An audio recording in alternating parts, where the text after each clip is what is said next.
카카오, 초콜릿이 참 달콤한데 이 카카오 함량이 높으면 씁쓸합니다. 카카오 주가가 참으로 이 씁쓸함이 오래 지속된 시세를 볼 수 있었는데요. 그래서 오늘은 그 씁쓸함을 야기시켰던 경영진이라던가 그 외의 이야기를 떼어놓고 실적, 앞으로 어떤 포인트를 두고 사업력을 체크해 봐야 될지 그 부분만 한번 자세하게 들여다보도록 하겠습니다. 유진투자증권의 보고서에서 발치를 해왔고요. 그 부분에서는 실적의 포인트 바로 톡비즈라고 하더라고요. 카카오의 톡비즈가 무엇인지 봤더니 톡비즈 형태의 예시입니다. 카카오 관련 광고라던가 이커머스, 쇼핑의 형태더라고요. 이 때문에 우리가 흔히 카카오에서 볼 수 있는 화면들, 이커머스 쇼핑이라던가 광고 형태의 플랫폼을 볼 수 있었습니다. 이 때문에 이러한 실적을 두 가지 영역으로 광고 그리고 온라인 쇼핑으로 나눴더라고요. 먼저 광고 쪽을 한번 체크를 해보도록 할게요. 역시나 광고 업황이 그다지 밝지만은 않았지만 다행인 건 바닥을 딛고 그래도 회복세를 보이고 있다는 점이었고요. 이 때문에 내년 광고 시장의 회복세에 더불어 카카오톡 개편 효과, 이 때문에 이 톡비즈 매출 성장률에 대한 반등을 충분히 기대해 볼 수 있다라고 광고 쪽에서 점검이 되었습니다. 넘어가서 이번 분기 실적에서도 성장률을 볼 수 있게 했던 바로 쇼핑 쪽 분야였습니다. 22년 참 힘들었고 저조했는데요. 다행히도 올해 계속해서 개선세를 보이고 있습니다. 이러한 개선세에 힘입어 이 쇼핑 탭 라이브 커머스 기능을 추가한다라고 하고요. 이 때문에 쇼핑 플랫폼 영역 확장을 준비한다라고 하더라고요.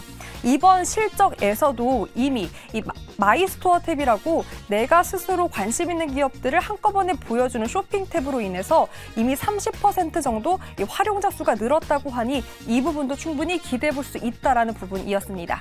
그리고 더욱더 내년을 확장해서 본다면 카카오톡도 AI더라고요. 현황을 한번 점검을 해봤는데 크게는 세 가지였습니다. 파운데이션 모델, 이미지 생성 AI 모델, AI 챗봇 관련된 모델 세 가지 현황으로 연내 오픈 채팅을 시작으로 이렇게 AI 콘텐츠 봇을 도입할 예정이라고 하고요. 이를 반영해서 내년 매출액은 전년 동기 대비 11%의 성장력, 그리고 영업이익은 26%의 성장을 할 것이다라는 전망치가 나왔습니다. 이렇게 사업력을 보면 긍정적이고 밝은 미래가 보이는데 여러 가지 이야기를 들어봤을 때는 다소 주가가 불안할 수도 있는데요. 고수님들은 그 이야기 다시 붙여서 카카오에 대한 전망 이야기 들려주세요. 네, 카카오의 주가 4만 원 선을 하회하면서 3만 7천 원까지 내려갔었던 주가의 움직임이 한 달여 만에 지금 5만 원 선을 회복을 했습니다. 카카오 주주분들 축하드립니다. 일단은 축하드리는데 저기 위에 이제 10층 이상에서 고층에서 계신 분들은 아직 멀었다라고 답답해 하시겠죠. 일단은 서서히 바닥권을 탈출하고 있는 것 같기는 한데 오늘은 약간 탄력이 좀 둔화됐어요. 그간 좀 단기적으로 올라서 그런지. 네, 오늘은 뭐 카카오도 그렇고 카카오 그룹주도 전반적으로는 이제 보합권에서 움직이고 있고요. 말씀하신 대로 뭐 카카오뿐 아니고 카카오뱅크라든지 종목들이 11월 초 저점 대비해서 한 50% 정도 올라왔어요. 네. 근데 지금 낙폭과대 종목들 11월 초 대비해서 이렇게 오른 종목도 좀 꽤 있어요. 그래서 그 부분이 어떤 부분 때문에 카카오가 이렇게 사실 최근 반등이 나타났는지에 대한 부분은 한 가지로 이야기할 수는 없는데 일단 저점에 대한 확인을 좀 봤었고 수급의 힘으로 끌어올렸습니다. 하지만 앞서 캐스터분이 이제 설명을 열심히 해주셨는데 사실 눈에 잘 안 들어와요. 왜요? 왜냐? 이제 카카오에 기대하는 게 다른 거예요. Something new. 새로운 걸 찾는 건데 오랫동안 보여주지 못했던 부분이었어요. 네. 그래서 뭐 톡비즈의 성장, 뭐 광고 매출, 뭐 이커머스 이 부분은 일정 부분 포화 상태다라고 보기 때문에 새로운 부분을 보여줘야 주주들 입장에서도 납득이 되는 건데 AI 쪽 네이버에 밀리고 있습니다. 이미 속도 면에서. AI를 살짝 시도했는데 사라지고 얘기가 없어요. 그래서 새로운 모멘텀이 쉽지 않은 상황이었고요. 여기에 이제 사법적인 리스크가 불거지면서 그럼 거의 바닥 찍었나라고 인식이 들어왔습니다. 그래서 최근의 상승은 수급으로 일단은 해석을 해야 될 것 같다라고 생각하고요. 여기에 좀 뒤에 덧붙여서 이야기하자면 같이 그냥 이야기를 할게요. 저는 이제 카카오뿐 아니고 카카오뱅크에 대해서 사실 큰 관심을 가지고 있는데 이번에 만약에 뭐 형사처벌이 뭐 카카오 법인 쪽으로 형사처벌이 이루어질 경우에 대주주 적격에서 대주주 적격 심사에서 좀 탈락되기 때문에 팔아야 돼요, 지분을. 그쵸. 근데 지금 카카오뱅크의 지분율을 보게 되면은 카카오가 27% 정도, 한국투자증권이 27% 동일하거든요. 네. 근데 딱 한 주 차이래요. 그래서 한 주 차이로 카카오가 우위에 1대 주주고요. 아. 2대 주주가 아, 한국투자증권입니다. 그래요? 예, 그렇기 때문에 만약에 1대 주주에서 탈락되고 1대 주주로 한국투자증권이 올라온다라고 하면 여기서 어떤 시너지가 발생할 수 있을지에 대한 사실 또 금융권에서 지각 변동이 더 나타날 그게 또 수 있다. 시너지로 볼 수 있는 거군요. 이 부분에 약간 좀 이야기가 이렇게 방송에서 이야기하기 좀 그렇고. 왜요? 한국투자증권으로 가실 예정이세요? 네. 왜 얘기를 해주세요.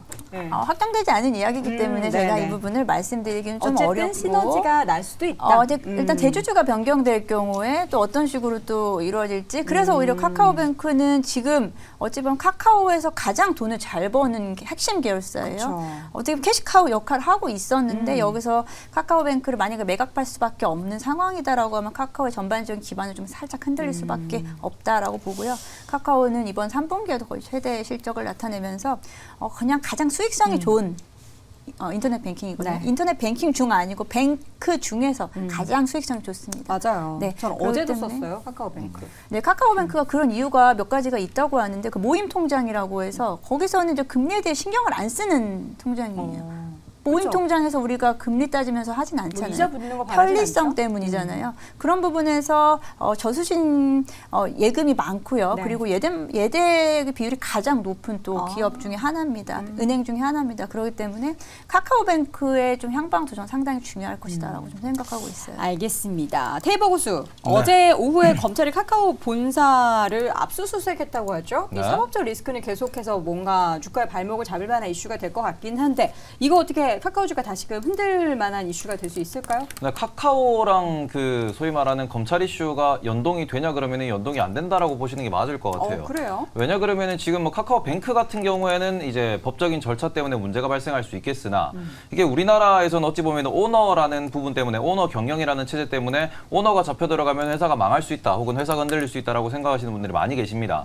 근데 주식회사는 기본적으로 이사회를 중심으로 돌아가는 거기 때문에 한 사람이 빠진다 그래서 이게 흔들린다 그러면은 상장사 대기업이라고 볼 수 없죠. 그리고는 이 경영진에서의 문제가 있다 그러면 그건 적법하게 처리를 해야 되는 거고 그러고는 또 새로운 이사회가 편성이 될 거기 때문에 주가의 방향성에는 큰 문제가 없다. 그리고 앞서서도 좀 말씀을 해주셨지만 핵심 뭐냐 그러면은 지금 주주들이 카카오에 원하는 건 두 가지입니다. 뭐냐 그러면은 카카오가 해외로 진출을 하느냐라는 거고요. 지금 카카오톡 같은 경우에는 전 세계에서 우리나라만 쓰는 톡이죠. 그렇죠. SNS라고도 뭐 볼 수도 없는 어찌 보면 하나의 그냥 어플이라고 볼 수 메신저. 있는데 그 메신저 상에서도 우리나라에서만 씁니다. 그러니까 확장성이 없다라는 부분에서 계속 발목을 잡고 있는 겁니다. 그리고는 뭐 톡비즈가 어쩌고 뭐 여러 가지 뭐 사업이 뭐 추가적으로 붙는다고 어적으로 하더라도 너무 폄하하는 거 아니에요? 아유, 톡비즈 돈 번대잖아요. 알겠습니다. 네. 근데 우리나라 내수시장 규모가 너무 작습니다. 핵심은 그거죠. 네. 그렇기 때문에 전 세계를 상대로 장사하는 그런 기업들 대비 카카오가 뭔가 이것저것 기능을 추가는 하고 있는데 네. 그렇게 현금 흐름이 센 것도 아니고 그렇다고 막 아주 두각을 드러내는 것도 아니고 전 세계 사람들이 알고 있는 어플도 아닙니다. 그리고 그런 상황에서 또 남아있는 거는 그나마 남아있는 다른 계열사들도 계속해서 IPO를 한다고 하니 네. 이런 부분에서 그러면은 이 주식이 과연 우리가 뭐 투자할 만한 주식인가? 그러니까 이렇게 낙폭 과대일 때 나스닥이 지금 4주 동안 올라가고 있습니다. 그 4주 동안 반등하면서 단타 치러 들어가는 거거든요. 그러니까 이렇게 되면은 카카오 주주들은 자꾸 좀 피곤해질 수밖에 없다. 자, 카카오에 대한 눈높이가 너무 높은 거 아닌가라는 그런 생각도 좀 들어요. 어쨌든 지금 최근에 반등 가운데 수급을 보니까 외국인과 기관의 동반 매수도 좀 나타나고 있단 말이죠. 김대중 교수님은 어떻게 카카오 좀 이렇게 다독다독 해주세요. 제가 애정하는 종목이고요. 네. 그리고 국민주의이기 때문에 네. 관심을 갖고 주가를 계속해서 보는 종목인데 앞서 얘기가 나왔던 카카오뱅크와 카카오 주가에 대해서 제가 오늘 한 방에 다 정리를 해드리겠습니다. 어떻게 정리하실 거예요? 매각 안 되고요. 네. 카카오뱅크에 갔던 직원들이 국민은행 직원들입니다. 다시 돌아오는 조건으로 갔었거든요. 국민은행으로 다시? 네, 근데 안 돌아간답니다. 아, 카카오가 너무 좋아서요? 복지나 환경이 너무너무 좋기 때문에 안 돌아가요. 그래요? 아, 가고 싶으세요, 카카오로? 갈 수, 아이, 여기 지금 계시고 있는 아까부터 다른 쪽으로 보내시려고 하는데. 잘 계시고요. 그리고 염정 교수가 얘기한 네, 대로 네. 캐시카우 맞고요. 네. 그리고 지분구조 측면에서는 31.7% 해가지고 플러스 한 주가 카카오가 더 많이 가지고 있습니다. 매각 안 되고 금산법 때문에도 네, 안 네. 되는 상황이기 때문에 매각 관련 이슈는 매각이 안 된다로 딱 정리하면 될 것 같고요. 두 번째 이제 카카오에 대한 문제입니다. 네. 우리가 이제 그 환경적 요인, 뭐 검찰 조사가 어떻고 압수수색이 어떻고 이런 거는 단번에 우리가 변화시킬 수 있는 내용들이 아니기 때문에 내재적 가치 측면에서 카카오에 대한 분석을 한번 해드리도록 하겠습니다. 내재적 가치가 뭐냐? 얼만큼의 돈을 벌고 있고 얼만큼의 확장성을 가지고 있는지입니다. 네. 카카오의 최근 5개년 동안의 매출과 영업이익을 한번 제가 짧게 빠르게 한번 훑어드리겠습니다. 네. 2019년도에 카카오의 매출은 천천히 한번 잘 들어보시기 바랍니다. 3조, 그리고 그 다음에 4조 5천, 그 다음 6조, 7조, 8조입니다. 오, 계속 늘었네요. 20% 이상씩 매출이 증가하죠. 네. 영업이익 측면에서 중요한데. 2019년도부터 줄것 보면 같은데. 3천억, 네. 4,500억, 네. 6천억, 네. 6천억, 5천억. 이게 무슨 말이냐면 줄어들었네요. 매출은 계속해서 20% 이상씩 성장하고 있습니다. 근데 그런데 그 비용이 많이 느나 봐요. 확장이죠. 확장 비용에 대해서 회사는 계속적으로 투자를 하고 있는 투자를 하고. 겁니다. 그런데 확장에 대한 투자의 회수는 한 3, 4년 걸립니다. 또는 4, 5년 걸립니다. 오랜 기간의 흐름이 진행이 된 뒤에 확장된 효과가 기업에 발현될 수 있는 겁니다. 시간이 많이 남았죠. 네. 그렇다면 내가 카카오 최근에 3만 후반대까지 빠졌다가 지금 겨우 5만까지 올라왔습니다. 네. 고민이 되시죠? 어. 뭐 10만 원, 9만 원, 8만 원에 들어가셨던 분들 같은 경우는 그쵸. 그러면 지금 팔고 좀 기다려야 될지 아니면 그래 자식한테 물려준다 라는 생각으로 가져가야 될지 판단하실 때 네. 제가 생각하는 관점으로 카카오를 제가 만약에 가지고 있다면 저는 이렇게 하겠습니다. 어떻게 하시겠어요? 제가 앞서 카카오의 그 내재 가치에 대한 부분들을 설명을 드렸죠. 그러면 당분간의 영역에 있어서 카카오의 확장성은 그러니까 회사 가치적 측면에서 확장성은 우리가 유보적이라고 볼 수 있습니다. 그렇다면 2020년도와 지금의 매출과 영업이익 구조가 비슷하거든요. 그러면 2020년대 전후로에서의 평균 주가가 얼마였느냐? 6만 원 전후입니다. 그렇다면 지금 5만 원대죠. 네. 6만 원을 고점으로 타겟팅해서 일단 매도하시고 그리고 나서 내려오면 다시 사시던가 단가를 낮추는 거죠.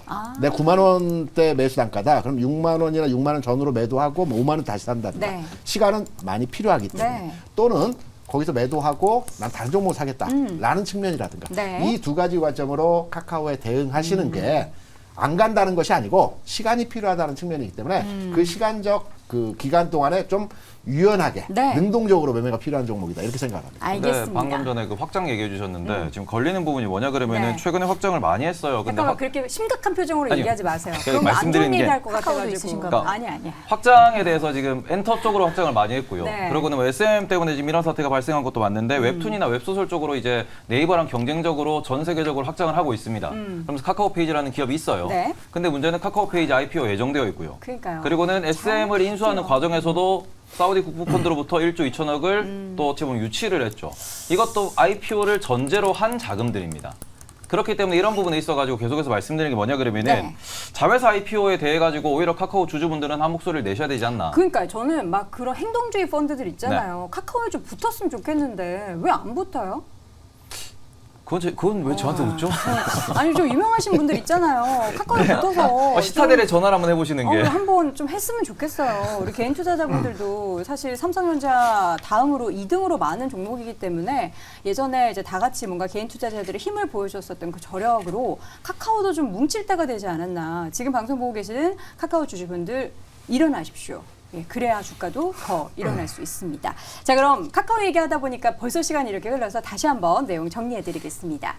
먼저 김장렬 교수는 경영쇄신 구체안이 무엇인지 들어보고 판단합시다 라고 의견 남겨주셨고요. 김대주 고수 한숨 돌린 주가 이제는 결정의 시간. 염정 고수는 재료보다는 수급.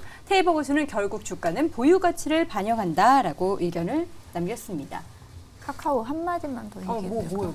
정말 카카오를 사실 잘 애용을 하고 카카오로 한 20년간 살았던 네. 입장에서 네. 정말 걱정스러운 것은 이제 MZ세대들이 카카오를 떠난다라고 한다면 그게 가장 가장 인스타 DM 사실 그게 가장 생각해서요. 전 큰 리스크라고 생각하거든요. 그래서 쇄신 안에 그런 부분들도 좀 들어갔으면 좋겠다라는 근데 생각을 거기를 해요. 왜 가는 건지 이유를 모르겠어서. 가장 중요한 거는 카카오가 업무용으로 전락했다라는 점과 그 다음에는 카카오가 너무 무거워요.